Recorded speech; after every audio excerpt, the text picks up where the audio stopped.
अपने देश के बेहतरीन संविधान पर अपनी पूरी ईमानदारी व निष्ठा से अमल करना चाहिए। बहन जी संघर्ष करो, हम तुम्हारे साथ हैं। बाबा साहब का नीत सोचते श्री राम बहन कुमारी मायावती को मुख्यमंत्री तो बना लिए, और जब बहन जी मुख्यमंत्री बनी तो उन्होंने कहा कि साथियों नमस्कार, आप सभी का एक नए वीडियो में बहुत बहुत स्वागत है।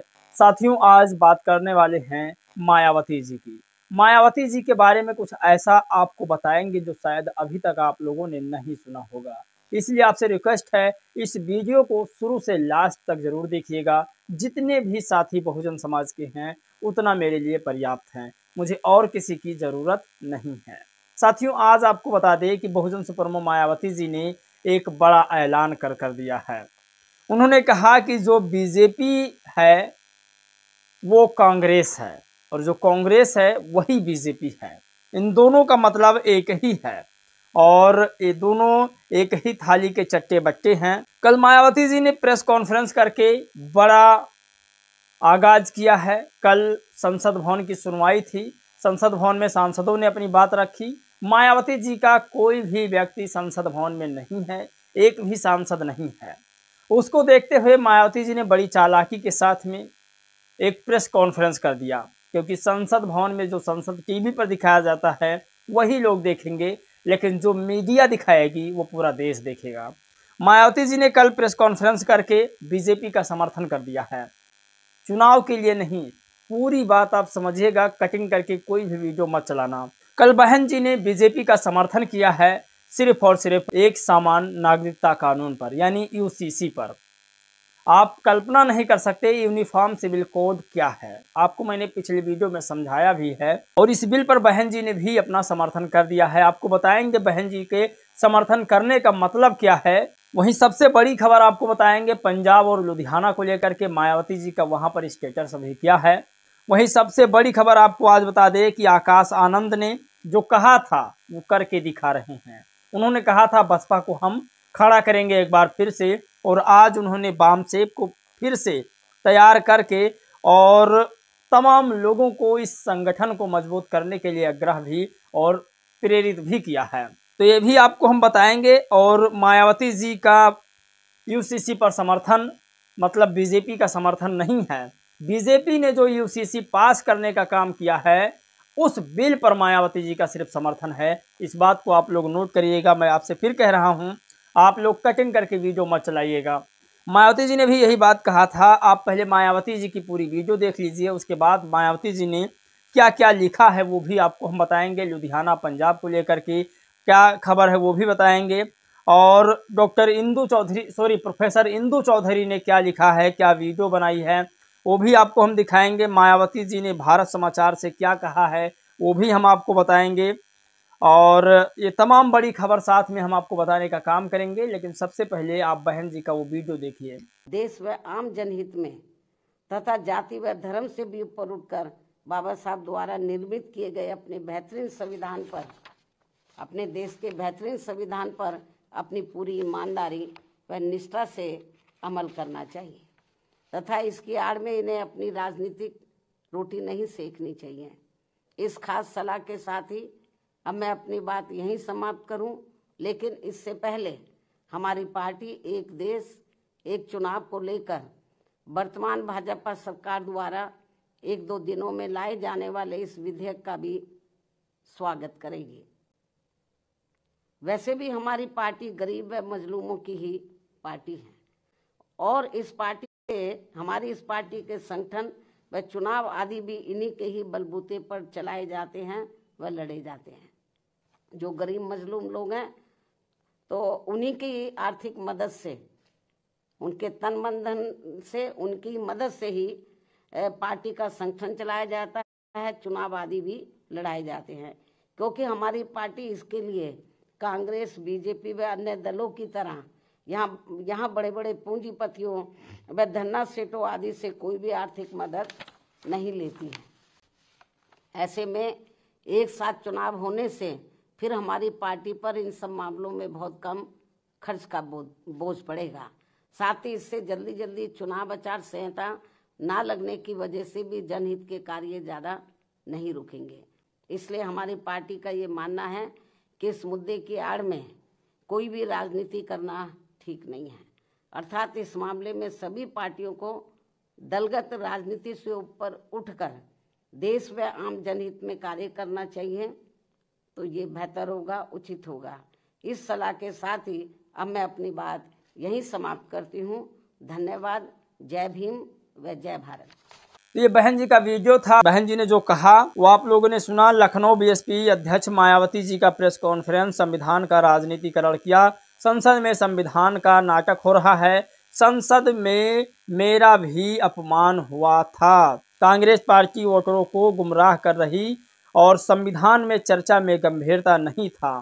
सोचिए, बहन जी ने भी इस बात को लेकर के बड़ी अपडेट दी है कि जब मैं संसद भवन में थी तब मुझे भी उकसाया गया था और तमाम तरीकों से हल्ला गिदिर किया गया था जब मैं समाज की बात रखने की कोशिश की थी। तो आज बहन जी ने ये प्रेस नोट जारी किया है। इसमें क्या लिखा है आपको कुछ पॉइंट्स बता देते हैं। भारतीय संविधान की 75 वर्ष की गौरव यात्रा पर संसद में काफ़ी गर्म चर्चा, किंतु इसका महत्व व इसकी उपयोगिता तभी संभव है जब खुले मन से यह स्वीकार किया जाए कि क्या शासक वर्ग समानतावादी व कल्याणकारी संविधान की पवित्र मंशा के हिसाब से यह देश के करोड़ों लोगों को रोजगार व न्याय तथा आत्मसम्मान व स्वाभिमान का जीवन दे पाया है। इसका जवाब हमें संभव नहीं होने के कारण शासक दल इधर उधर की बातें करके ही ध्यान भटकाएंगे। लेकिन ऐसे में ईमानदारी इसी में है कि बड़ा दिल करके यह स्वीकार किया जाए कि देश पर राज करने वाली पार्टियों ने संविधान पर सही से अमल करने के मामले में सच्ची निष्ठा, ईमानदारी व धर्म व देशभक्ति अगर निभाई होती तो फिर देश का हाल आज इतना बदहाल व समाज का हर वर्ग अत्यधिक शोषित व पीड़ित नहीं होता। और तीसरा पॉइंट इसी में लिखती हैं, इससे स्पष्ट है कि यह संविधान विफल नहीं रहा है, बल्कि संविधान के साथ साथ इसके मुख्य निर्माता डॉक्टर भीमराव अम्बेडकर को आदर सम्मान देने के मामले में भी देश पर राज करने वाले लोगों व पार्टियों ने ही अपनी संकीर्णीय सोच व जातिवादी राजनीति से देश के संविधान को फेल करने का काम किया है। चौथा पॉइंट लिखती हैं, किंतु संसद में संविधान को लेकर विशेष चर्चा में ही खासकर कांग्रेस व भाजपा के बीच वही दिन रात 24 घंटे वही घिसे पिटे पुराने आलाप, आरोप प्रत्यारोप तथा हमसे ज़्यादा तुम दोषी जैसी संकीर्ण राजनीति का स्वार्थ हावी। और पांचवा जो लिखती है मेन इम्पोर्टेंट, साथ ही गरीब व मजलूमों की ही पार्टी होने के नाते एक देश एक चुनाव को लेकर भाजपा सरकार द्वारा लाए जाने वाले संबंधित विधेयक का भी स्वागत करती है। इस मुद्दे पर पार्टियों को दलगत राजनीति से ऊपर उठकर देश व आम जनहित के कार्य करना बेहतर होगा। सुश्री बहन कुमारी मायावती जी। तो बहन कुमारी मायावती जी ने बीजेपी के इस विधेयक बिल को स्वागत किया है। उनका कहना है कि अगर एक साथ विधानसभा के और लोकसभा के चुनाव होंगे तो देश में सबसे ज़्यादा जो बचत है वो है समय का। सबसे पहले समय बचेगा, उसके बाद जो दोनों चुनाव में पैसा लगता है जनता का, वो पैसा भी बचेगा और इससे हमारी पार्टी का भी ज़्यादा फायदा होगा। फ़ायदा इस तरह से कि अगर हम 2 बार चुनाव लड़ते हैं तो पार्टी 2 बार पैसा खर्च करती है और ये सिर्फ बसपा के लिए ही नहीं, भारत में जितनी पार्टियां चुनाव लड़ रही हैं उन सब के लिए बेहतर होगा। अगर मान लीजिए 2 बार चुनाव लड़ा जाए तो देश का पैसा 2 बार बर्बाद होता है। एक ही बार में चुनाव लड़ा जाएगा तो एक ही बार पैसा लगेगा, एक ही बार आचार संहिता लगेगा और एक ही बार में सारे चुनाव हो जाएंगे तो देश का समय भी बचेगा। इससे काम में और ज़्यादा समय मिल जाएगा और देश का पैसा बर्बाद होने से भी बच जाएगा। तो मायावती जी की बड़ी सोच है और इसी के साथ मायावती जी ने समर्थन भी किया है, स्वागत भी किया है इस बिल का। और सबसे बड़ी चीज़ ये है कि कई लोगों ने बहन जी की बुराई करना चालू कर दिया है। सोचिए, 1 नेशन 1 इलेक्शन से दिक्कत ही क्या है। जो यूसीसी बिल है वो ये कहता है धर्म के आधार पर देश नहीं चलेगा, तो इससे नुकसान क्या है? हाँ, कुछ पॉइंट्स नुकसान हैं। जो धार्मिक चीज़ों को ज़्यादा मानते थे उनके लिए दिक्कतें आने वाली है। तो जो देश है वो धर्म नहीं संविधान से चलेगा और मायावती जी ने इस विधेयक बिल को पास करने व लाने का स्वागत भी किया है। अब बात करते हैं पंजाब लुधियाना में नगर निगम के चुनाव के दौरान बहुजन समाज पार्टी के कार्यकर्ताओं द्वारा door to door ward number 27 में जाकर बहुजन समाज पार्टी के हक में वोट डालने की अपील की गई। बहन मायावती जी को देश का प्रधानमंत्री बनाने के लिए हर वर्ग से अपील भी किया गया।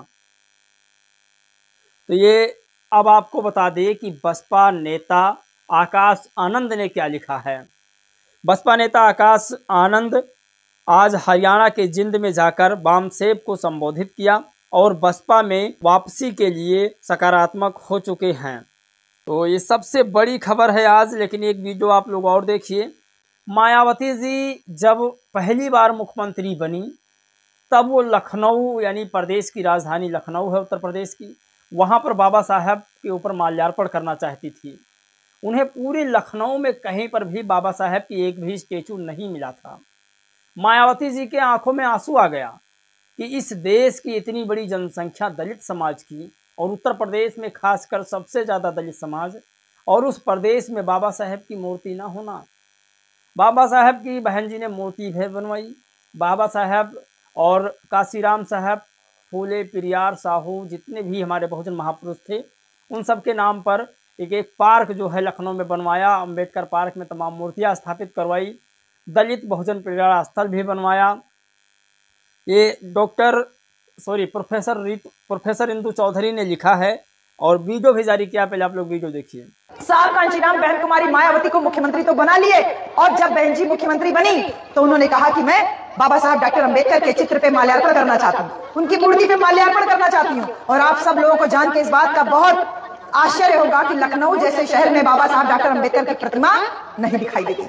एक भी प्रतिमा नहीं तुमको दिखाई दी, और किसी ने बताया कि एक प्रतिमा वहीं स्टेशन के पास में है, आप वहां जाके माल्यार्पण करो। जब बहन कुमारी मायावती जी मुख्यमंत्री की हैसियत से माल्यार्पण करती हैं तो मोटा मोटा आंसू उनकी आंखों से गिरता है कि जिसकी वजह से, जिन बाबा साहब की वजह से आज एक चमार की बेटी मुख्यमंत्री बन पाई, उन बाबा साहब की प्रतिमा मुझे ढूंढनी पड़ रही है। और वही दो दिन था जो बहन जी ने यह प्रतिज्ञा की कि न केवल बाबा साहब की प्रतिमा बल्कि बाबा साहब के नाम को भी आने वाली पीढ़ियों तक मैं जिंदा करके रहूंगी। और ये बहन कुमारी मायावती जी और बहुजन समाज पार्टी की देन है कि आज आपके गांव में इतनी सुंदर प्रतिमा आपने बीच स्टेशन के बीच में लगा करके रखी हुई है। दोस्तों, ये प्रोफेसर इंदु चौधरी का वीडियो था। बहन जी के कामों के बारे में आप लोग दो शब्द जरूर लिखिएगा। जो बहन जी का कार्यकाल था कैसा था जरूर बताइएगा हमें। सोशल मीडिया है, सच्ची मीडिया है, इस बात को मान करके आप अपने दिल की बात जरूर लिखिए। जय भीम, नमो बुद्धाय।